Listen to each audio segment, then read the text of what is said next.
Hey friends, welcome to travel Adda with Shri. আর আজকে আমরা যাচ্ছি, কোথায় যাচ্ছি? এখন আমরা আছি কলকাতা এয়ারপোর্টে। আর আজকে আমরা যাচ্ছি হচ্ছে গ্রিস, মানে আজকে না, আমাদের কালকে দিল্লি থেকে ফ্লাইট। আজকে আমরা কলকাতা থেকে দিল্লি যাব, আর কালকে মর্নিংয়ে আমাদের দিল্লি থেকে গ্রিসের ফ্লাইট। প্রথমে এথেন্স যাবো, এথেন্স থেকে আমরা যাবো স্যান্টোরিনি। তো এই যে কলকাতা এয়ারপোর্টে পৌঁছে গেছি, এখন 8:30 বাজে, আমাদের 10:30টার সময় ফ্লাইট এখান থেকে। তো তোমার সাথে থাকো আর পুরো ব্লগটা দেখতে থাকো, কেমন লাগছে অবশ্যই জানিও। তাহলে এখন আমরা যাব, লাগেজগুলো দিয়ে তারপরে ফ্রি হ্যান্ডে আমি আবার আসছি, তোমাদের সাথে কথা বলছি। আমাদের হয়ে গেছে বোর্ডিং পাস নেওয়া। এবার আমরা এসেছি চার্জার মানে অ্যাডাপ্টার কিনতে, কেন কি ইউকেতে অন্যরকম অ্যাডাপ্টার, আমাদের ইন্ডিয়ান পিন ওখানে কাজ করে না। তো এখানে ইন্টারন্যাশনালে আছে আমি জানি, আর বাট ডোমেস্টিকে আমার আইডিয়া ছিল না। আমাদের হঠাৎ আজকে মনে পড়েছে সেটা। তো ডোমেস্টিকে এই এখানে একটা দোকান আছে, সেইখান থেকে আমরা কিনলাম অ্যাডাপ্টার। অনলাইনে কিনলে অনেক কমই হতো, বাট যেহেতু আগে মনে পড়েনি সেজন্য এখন এটা ইউনিভার্সাল অ্যাডাপ্টার কেনা হলো এই দোকানটা থেকে। 10:30টায় হচ্ছে দিল্লির ফ্লাইট, আর তারপরে ওখানে আমার কিছুক্ষণ ঘন্টা 6টা কততে যেন এথেন্সের জন্য ফ্লাইট রয়েছে। 10:30 মানে আমরা 12:30 1টার সময় পৌঁছবো। আমি ডিনার করে এসেছি, সৌম্য ডিনার করেনি।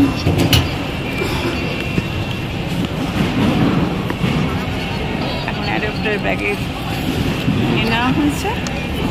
আমাদের ফ্লাইট টাইম ছিল 9:30, তাই তো? প্রথমে 9:40 ছিল, সেখান থেকে সকালে একটা মেসেজ এলো যে 10:30 হয়েছে।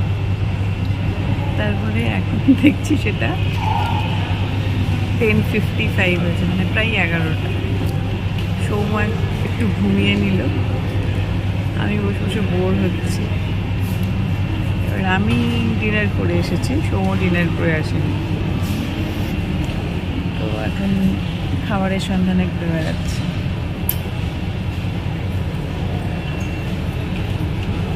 ওই যে এসে গেছে খাবার সন্ধানকারী। বোর্ডিং জাস্ট শুরু হলো, এখন কটা বাজে? মানে তোমার 10:10 মতো, 10:15 বোর্ডিং শুরু হয়েছে। লাস্টে কত তো আমাদের অনেক কিছু লাস্টে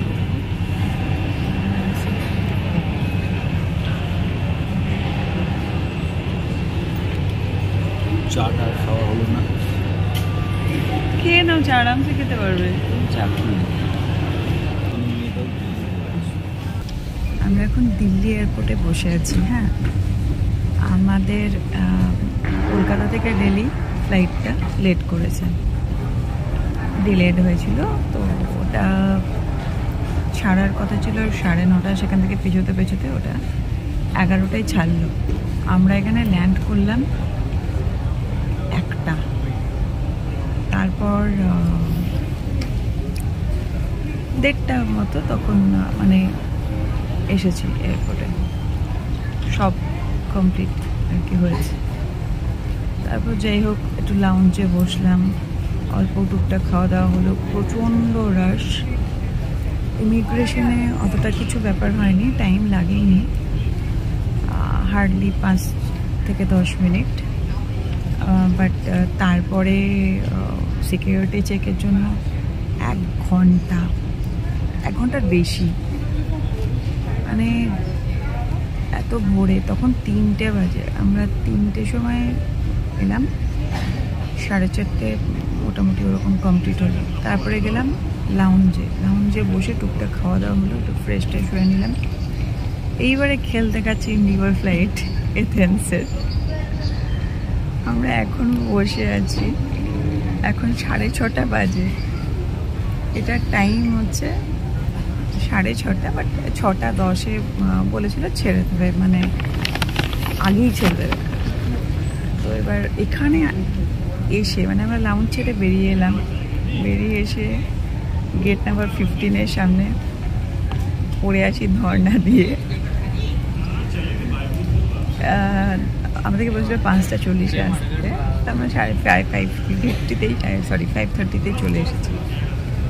5:30 থেকে 6:30 1 ঘন্টা ওয়েট করছি, ফ্লাইট নেই। এখনও বলছে আরও মানে ডিলে, বিকজ ফগ আছে, তো ছাড়তে আরও দেরি হবে। মানে বিরক্ত হয়ে গেলাম, প্রচণ্ড ঘুম পেয়েছিল। ভাবলাম যে একটু খাওয়া দাওয়া করেছি, তো ভাবলাম যে ফ্লাইটে উঠে কিছুক্ষণ ঘুমিয়ে নেবো। পুরো রাতটা জাগা, বাট আমি জানি না কখন ফ্লাইট, মানে বলছে ল্যান্ড করে গেছে, বাট কখন ছাড়বে আই ডোন্ট নো। কেউ কিছু বলতেই পারছে না, কখনো বলছে 7টা, কখনো বলছে 7:30। অন্য কিছু বুঝতে পারছি না। সো বসে আছি, ওয়েট করছি। আর গেট নাম্বার 15-এর সামনে এত ভিড় হয়ে গেছে, বসারও জায়গা নেই। আমরা 17-এর সামনে এসে সৌম্য আমি বসে আছি। আমরা শুধু না, আরও অনেকেই বসে আছে এখানে। আর অনেকে ফ্লোরেই শুয়ে পড়েছে। তো যাই হোক, দিল্লি এয়ারপোর্টটা মানে উইন্টারে খুব প্রবলেম করে ফগের জন্য, ভীষণ রকম অসুবিধা আমি যা দেখছি। অনেকের কাছে ডোমেস্টিকেও শুনেছি আগে। আমাদের ফেরার দিন কী হবে জানি না, কারণ ফেরার দিন আমাদের অন্যরকম একটা প্ল্যানিং আছে। আমাদের এখান থেকে ভিয়েতনামে ফ্লাইট আছে, তো জানি না কী হবে। মানে খুব টেন্স লাগছে ওটা ভেবেই। তো আর এদিকে লেটও হয়ে যাচ্ছে অনেকটা, পৌঁছাতে দেরি হয়ে যাবে। কালকে আমরা সান্তোরিনি যাব, সো সকালে আমাদের ওখানে ফ্লাইট রয়েছে। এথেন্সে থাকার টাইমটা কমে যাচ্ছে, ওখানেও অনেকগুলো স্পট ঘোরার ছিল। সারা রাত জেগে থেকে এখন কতটা কি ঘুরতে পারবো তাও বুঝতে পারছি না। তো এখনও আমরা ইন্ডিয়াতেই আছি, আর দিল্লি এয়ারপোর্টে বসে আছি হাঁ করে। তো যাই হোক, হাঁ করে কিনা জানি না, মানে বসে আছি। তো এখন সৌম্য বলছে যে আমাদের ভায়া ইস্তাম্বুল ট্রানজিট, মানে ফ্লাইট চেঞ্জ হবে ওখান থেকে। কখন কী হবে আর কিছু আমার মাথায় ঢুকছে না।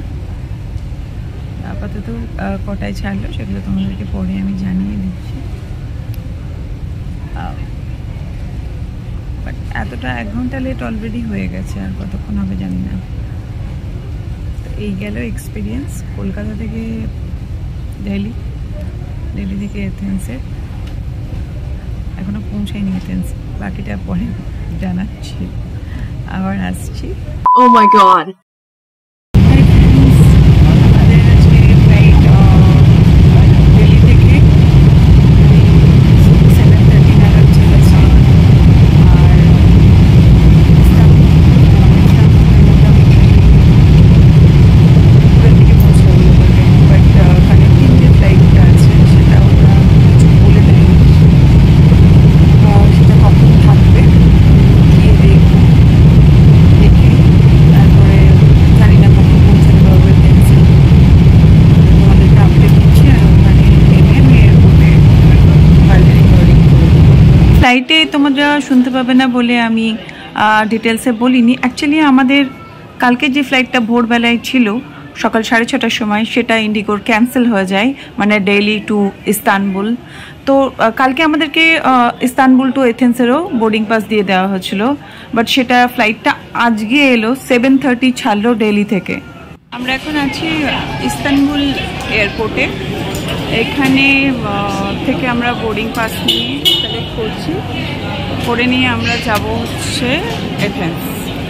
তো বহুত টাইম লাগছে, আমরা এসেছি অনেকক্ষণ, প্রায় 12টা, 3 ঘন্টা হয়ে গেছে। প্রচুর রাশ ইন্ডিগোর যতজন। এবার প্রবলেমটা হচ্ছে, যেদিন আমাদের আসার কথা ছিল সেই দিন যদি আসতাম, ওরা ওখান থেকে ডাইরেক্ট আমাদের বোর্ডিং পাস দিয়ে দিয়েছিল। বাট প্রবলেমটা হয়ে গেছে, সেদিন যেহেতু ফ্লাইটটা ক্যান্সেল হলো, তার জন্য ওই বোর্ডিং পাসটা এখন আবার আমাদেরকে এখানে এসে দিয়ে দিতে হলো। ওখান থেকে আমাদের কোনো বোর্ডিং পাস ইস্যু করেনি, তো আবার নতুন করে এখান থেকে হচ্ছে, এবং সেটা প্রচণ্ড সময় সাপেক্ষ। আমরা ওয়েট করছি প্রায় 3 ঘন্টা। তো দেখা যাক কতক্ষণে পাই। এখান থেকে এথেন্সের প্রচুর ফ্লাইট রয়েছে, দেখা যাক কখন পাই, আপডেট দিচ্ছি। আর অনেকজন ওয়েট করছে আমার সাথে,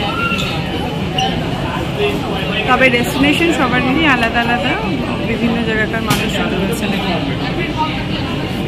এবার কালকে আবার সেন্টোরিনি ফ্লাইটটা আমাদের পোস্টপন করা হয়েছে, কালকে রিশেডিউল করে কালকে করা হয়েছে।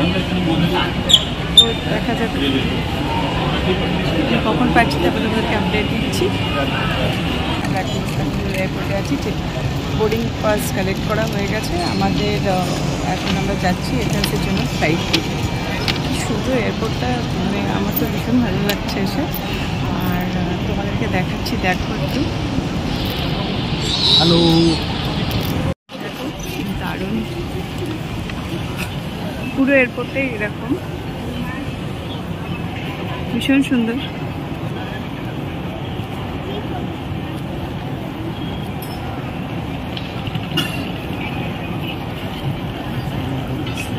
এখন টাইম নেই, ওই জন্য কিছু শপিং করতে পারবো না। যা শপিং করার ফেরার দিনই করতে হবে।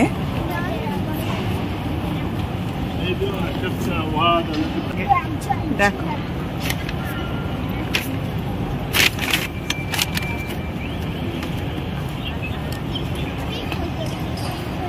এই হলো গিয়ে ইস্তানবুল এয়ারপোর্ট। আমরা আছি কোথায় সৌম্য, কোন ইয়েতে? তুরস্ক, টার্কি। তা জিজ্ঞেস করিনি। Istanbul airport.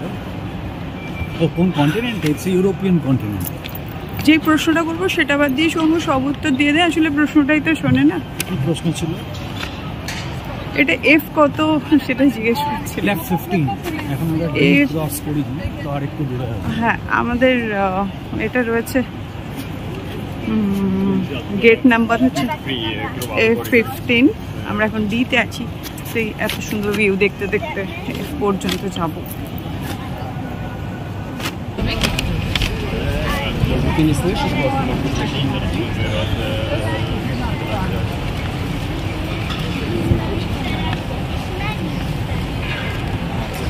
অনেকটা হন্টন দিতে হবে।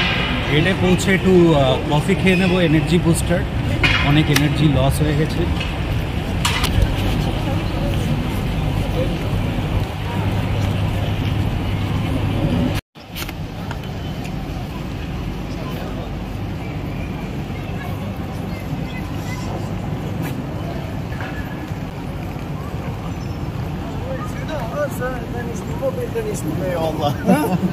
তাই না? টার্কি এয়ারপোর্ট ইম্পর্টেন্ট এয়ারপোর্ট, তাই এতগুলো কানেকশন ফ্লাইট। আমরা পৌঁছে গেছি এয়ারপোর্টের বাইরে আছি এখন। এখান থেকে ক্যাব নিয়ে আমরা যাব হোটেলে। সৌম্য স্মোক করবে বলে দাঁড়িয়েছি, স্মোক করা নেই।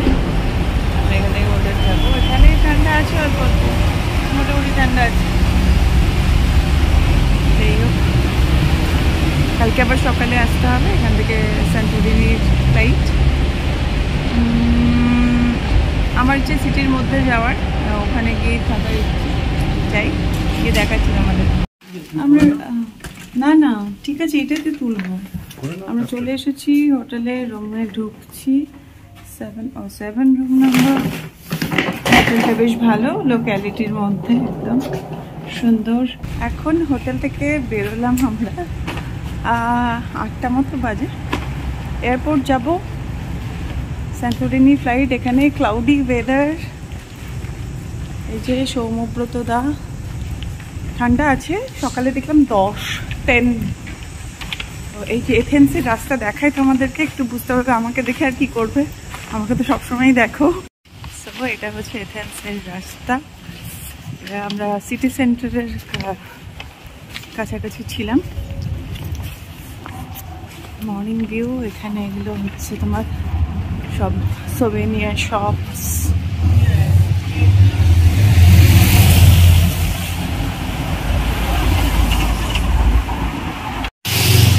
দেখো এখানে চার্চ রয়েছে, এরম অলি গলি।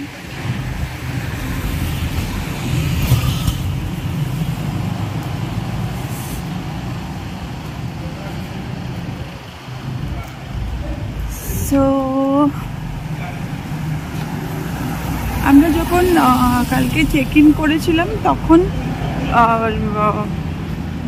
সব বন্ধ হয়ে গেছিলো দোকানগুলো, রেস্টুরেন্টসগুলো খোলা ছিল, বাট বাকি দোকান সব বন্ধ হয়ে গেছিলো। এখানেও রাস্তায় ইয়েলো ট্যাক্সি চলে, আর ট্যাক্সিগুলো অনেক অনেক সুন্দর। এখানে BMW ট্যাক্সি নাকি, তাহলেই বোঝো এখানে ট্যাক্সি হচ্ছে BMW, ইয়েলো ট্যাক্সি হলে কি হবে? এই যে স্কডা, এটা একটু বাড়াবাড়ি বলে ফেলেছি। দেখো কি সুন্দর রাস্তাঘাট, পরিষ্কার।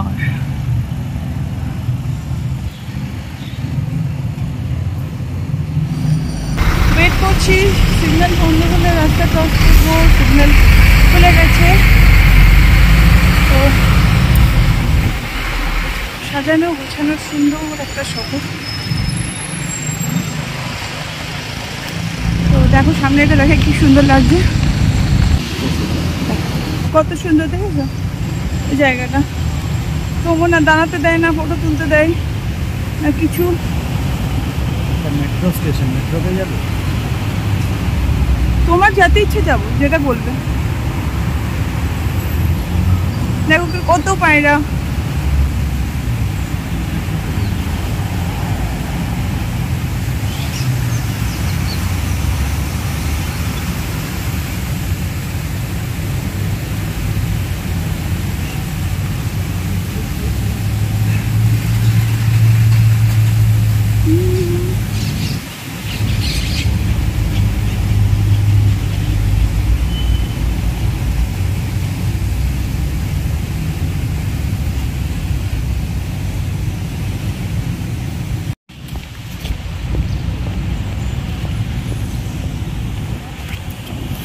আমরা মেট্রোতে যাবো ঠিক করলাম। মেট্রোর টিকিট কাটছি,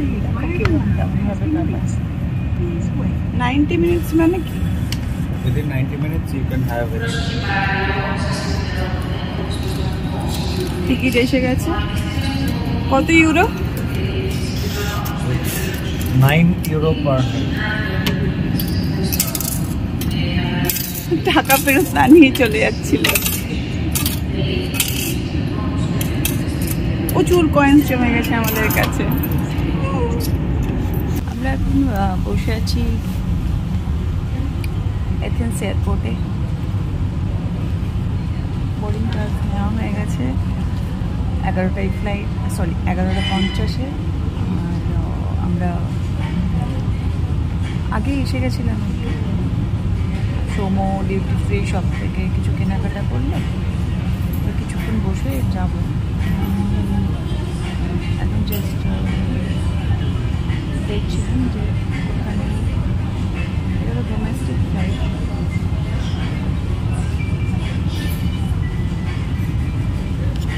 আর প্লাস পৌঁছাতে পারলে এবার ভালো লাগবে। তখন ভীষণ হেক্টিক গেল। এথেন্স এয়ারপোর্টটা এমন কিছু হাইফাই কিছু নয়, বাট ইস্তানবুল এয়ারপোর্টটা মানে অসম, খুব ভালো লেগেছে কালকে ওখানে। দারুণ দারুণ, জাস্ট ওয়াও। তোমরা তো দেখলে ভিডিওতে, তোমাদের কেমন লাগলো অবশ্যই জানিও আমাকে। আর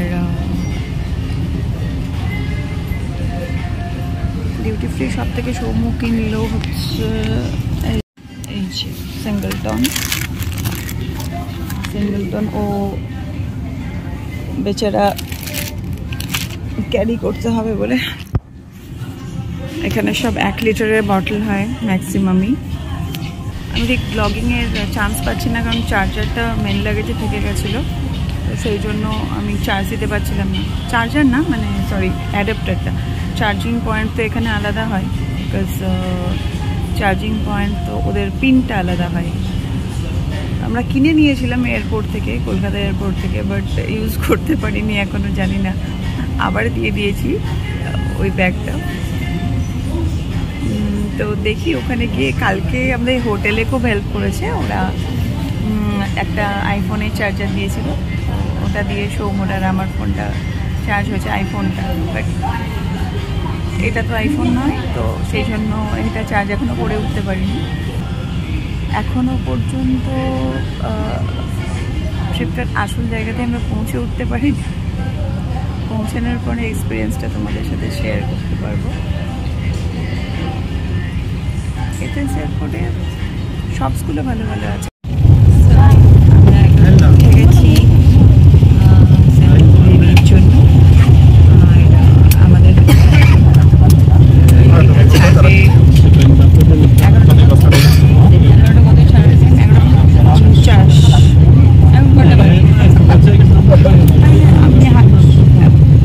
টাইম হয়ে গেছে, 10 মিনিটসের মধ্যে চলে যাবে। আর বাইরের ভিউটা দেখা যাচ্ছে। এটা হচ্ছে পাহাড়ে ঘেরা এয়ারপোর্ট। তাহলে বন্ধুরা, এই ভ্লগটা আমি এখানেই শেষ করছি। পরের ভ্লগটা শুরু করব স্যান্টোরিনি থেকে। আর এই ভ্লগটা তোমাদের কেমন লাগলো সেটা আমাকে জানিও। যদি ভালো লাগে একটা লাইক করে দিও। আর যারা নতুন ভিউয়ার্স আমার চ্যানেলে, তারা প্লিজ চ্যানেলটাকে সাবস্ক্রাইব করে দিও যদি আমার ভিডিওসগুলো তোমাদের ভালো লাগে। আর একটা কথা বলবো, ইন্ডিগোর ফ্লাইটের এক্সপিরিয়েন্স যদি বলতে হয়, সেটা হচ্ছে উইন্টারে দিল্লি থেকে মানে মর্নিংয়ে আর্লি মর্নিং ফ্লাইট রেখো না কখনোই, স্পেশালি ইন্টারন্যাশনাল ফ্লাইট। বিকজ আমাদের স্যান্টোরিনির একটা দিন কমে গেল, আমাদের একটা দিন হোটেলের খরচা নষ্ট হলো। স্যান্টোরিনিতে আমাদের গতকাল পৌঁছে যাওয়ার কথা ছিল, সেটা আমরা আজ পৌঁছচ্ছি ইন্ডিগোর ফ্লাইটের দৌলতে আর দিল্লি এয়ারপোর্টের ফগের দৌলতে। আর হচ্ছে আমাদের ফ্লাইটটা যেহেতু চেঞ্জ করতে হলো, মানে রিশেডিউল করতে হলো নেক্সট ডে, তো সেটার ক্ষেত্রে অনেকটা খরচা হয়েছে। তো বুঝতেই পারছো যে একটা মানে বিচ্ছিরি রকম। আর আমরা বেড়াতে যাই যখন আমাদের হাতে দিন খুব কম থাকে, তার থেকে যদি একটা দুটো দিন কমে যায় তাহলে সেটা সত্যিই খুব খারাপ লাগে। দ্যাটস ওয়াই উইন্টারে যদি কোথাও বেরো, আমি সাজেস্ট করব দিল্লি এয়ারপোর্ট থেকে আর্লি মর্নিং ফ্লাইট কখনোই নিও না। তো ফগের একটা বিচ্ছিরি রকমের ব্যাপার থাকে ওখানে। তো চলো, আবার দেখা হবে নেক্সট ব্লগে। আবার নতুন নতুন এক্সপিরিয়েন্স শেয়ার করব স্যান্টোরিনি তোমাদের সাথে। আর আজকের মতো সবাইকে বাই বাই।